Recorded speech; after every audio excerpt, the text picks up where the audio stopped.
بسم الله.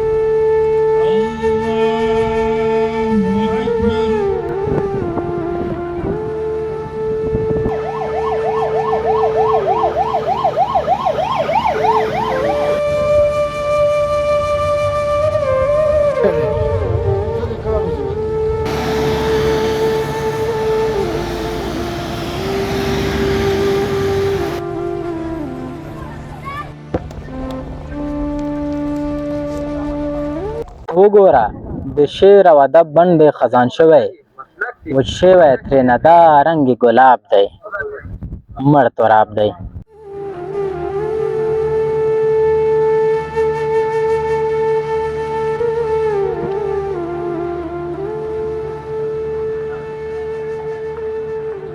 غم یوازې د تراب صاحب د کورنۍ غم نه ده دا داسې یو غم ده او دا داسې یو غږ و چې د افغانستان 90% خلک یې ولړزول او موږ ډېر زیات خفه یو د خفګان نور انتها نشته دی دغسې دا خفګان د دې ټول ملت خفګان ده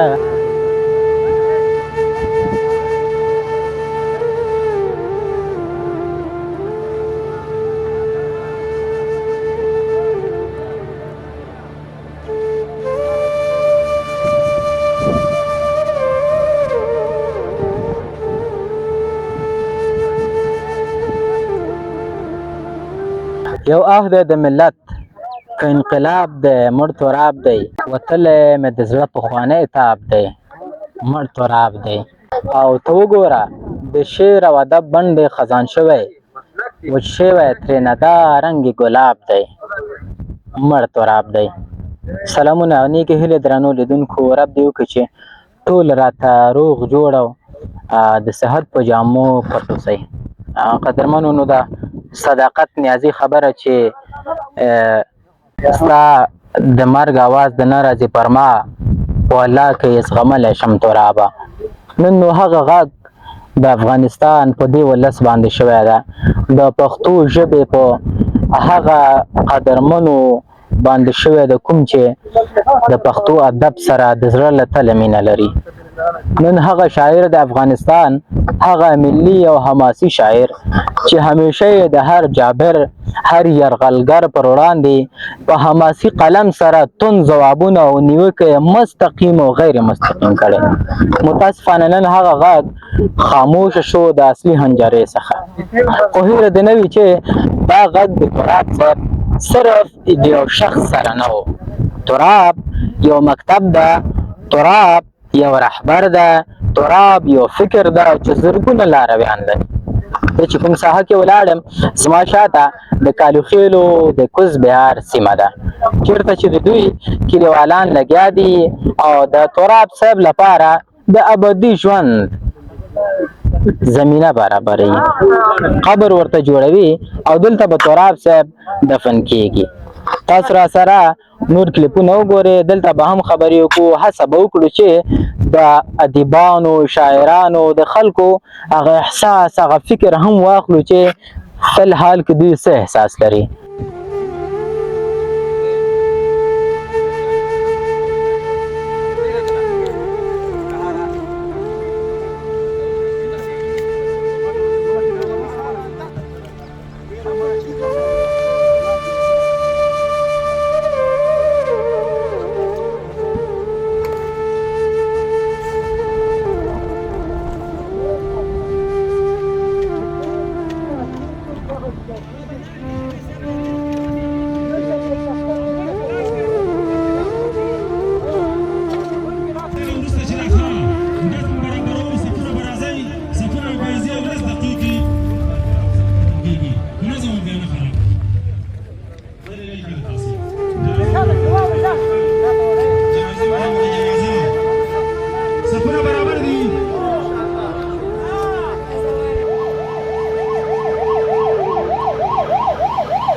هم ښه راغلاست درنو لیدونکو. نو را سره څنګ کې ولاړ هغه هستي او هغه شخصیت ده چې د سختو ورځو یار ده، هغه یار چې ستا تر وروستۍ شېبې پورې او ستا تر دفن کولو پورې ستا ملګرتیا کوي. دا شخصیت به تاسو وپېژنئ چې څوک ده، د تراب صاحب کلیوال، هغه شخصیت چې تراب صاحب او دوی په یو سیمه او په یو کلی کې ژوند کړی ده. کاکا سلامونه. وعلیکم سلام. ډېره مننه زموږ لیدونکو ته قربان. لیدونکو نه ډېره مننه. به زموږ د تراب صاحب دغه هم زموږ سره شریکه کړه. قربان مو شم ستاسو پر موږ باندې پوره حق ده. مخکې له خبرو زموږ لیدونکو ته ځان معرفي کړئ. ما نوم اتم خان ده، د کوزګر کاري د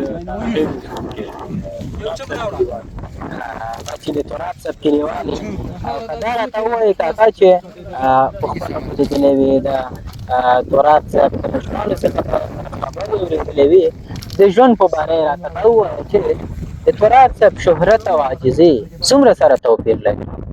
دا خو تراب صاحب ډېر شهرت لرلو په ټول افغانستان کې، نه یوازې د خوږیاڼو او د نګران په سطحه او ډېر سړی مایي سړی او اکثره وخت دلته او چې رابغه دلته ورونه دلته اوسېږي، ترانې کړی دی. نو مړ ژوندي ته به چې راغی نو هماغه د عادي وګړو په مثال عاجزي او هماغه دغه پکې و خاکساري، یعنې له خوست څخه یې مړی ژوندی دلته تاسو سره پاله هر وخت یې کړی دی راغلی دی. که صرف د تراب صاحب نه کورنۍ وګورو، د تراب صاحب ټول کورنۍ فامیل دغلته یې څه رقم ژوند تاسو سره تېر کړی؟ دوی خو ډېر یو سوادداره کورنۍ ده، مؤدبه کورنۍ ده، ډېر ښه ژوند یې کړی دی. ټولې کورنۍ او د ده په شمول باندې په دې کاله خیلو کې ښه ژوند یې کړی دی. بالکل ډېره مننه کاکا، کور دې ودان. تاسې نه هم منم. وایي ما پسې ارمان درځي که نه درځي، څه ناڅه خفګان درځي که نه درځي. دا یاد لرئ درنو لیدونکو چې په تاریخ د افغانستان کې هېڅکله به بیا داسې یو حماسي شاعر، داسې یو شاعر چې یو عادي ژوند یې کړی ده، په ډېر غربت او په داسې یو اقتصادي مشکلاتو کې خپل ژوند ته دوام ورکړی او پښتو ادب ته خدمت کړی ده. هر ظالم، جابر او یرغلګر ته یې مستقیما ځواب ورکړی ده، هېڅکله به تکرار نشي.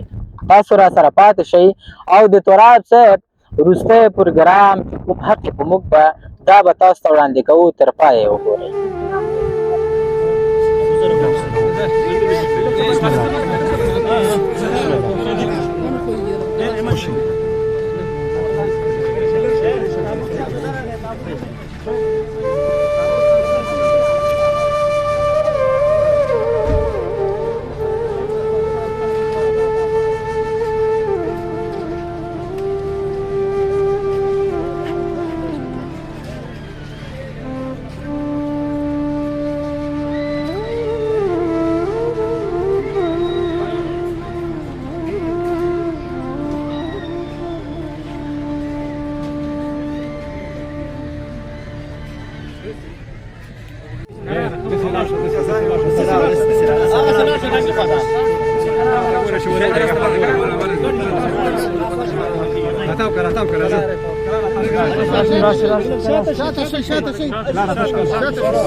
دوره وای دوره خاطر جوړیږي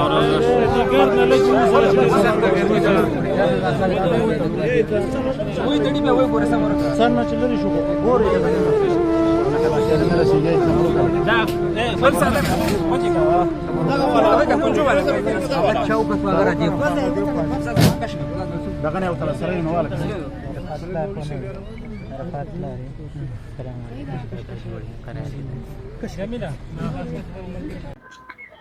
غم یوازې د تراب صاحب د کورنۍ غم نه ده، دا داسې یو غم ده او دا داسې یو غږ و چې د افغانستان 90% خلک ولړزول. دا هغه غږ و چې په ټول افغانستان باندې وشو او ټول یې داسې ولړزول چې هغه د غر غوندې سړی هغه چې د هر ظالم پر وړاندې بسپر و څنګه یو ځل ولوېد. ډېر یو عجیبه شان احساس ده. که زما په تېرو خبرو کې هم اشتباهات شوی وي ما وبښئ. تاسو باور په الله وکړئ چې زه په دغه څو پروګرامونو کې د تراب صاحب سره مخ شوی یم. زه ترې څومره متاثر یم لکه خپل پلار مې چې له لاسه ورکړی وي. دا ډېر یو سخت درد ده.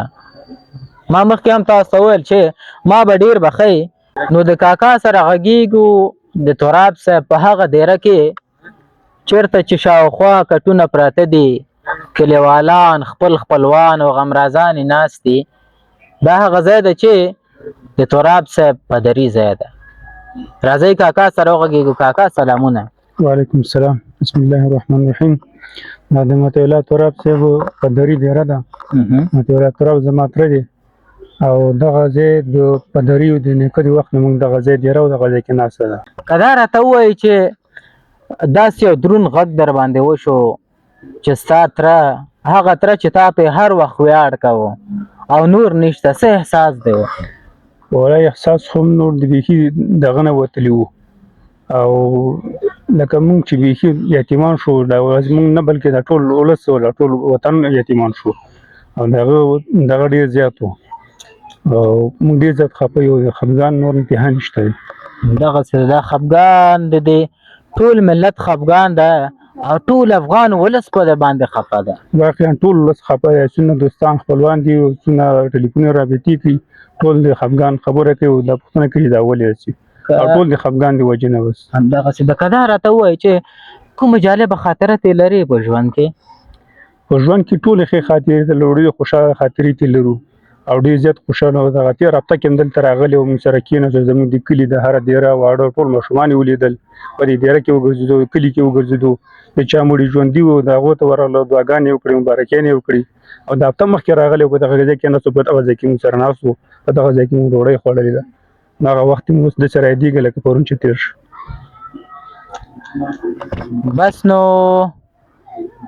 غواړو چې ډېر څه درنه واورو د تراب صاحب قصې، د تراب صاحب افسانې، خو تا کې د ویلو توان نه وینم او ځان کې د اورېدلو. همداسې ده؟ خوشحاله یم، همداسې ده. بس نور توان نه لرو چې موږ ووایو.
د سرک د سبا درنو قدرمنو لیدونکو هیله ده چې را سره ستړي شوی نه اوسئ او رب دې وکړي چې د ډېر خفګان باعث مو هم نه وي شوی نو حقه لاره ده او ټول ور روان یو د افغانستان ملي او حماسي شاعر هغه شاعر چې شخصیت یې ډېر لوړ الله ورکړی و او ورسره خوا کې د تقوا او د عاجزۍ غر و ښاغلی مطیع الله تراب صاحب خاورو ته وسپارل شو او دلته نو د ده وروستي مراسم هم ترسره کیږي خو متاسفانه چې د ډېر زیات مینوالو او ګڼې ګوڼې له وجې څخه نور کلیپونه نه شو اخیستی بس نو په دعاګانو کې یاد ساتئ الله جل جلاله دې ورته هغه دنیا ښایسته کړي د الله په امان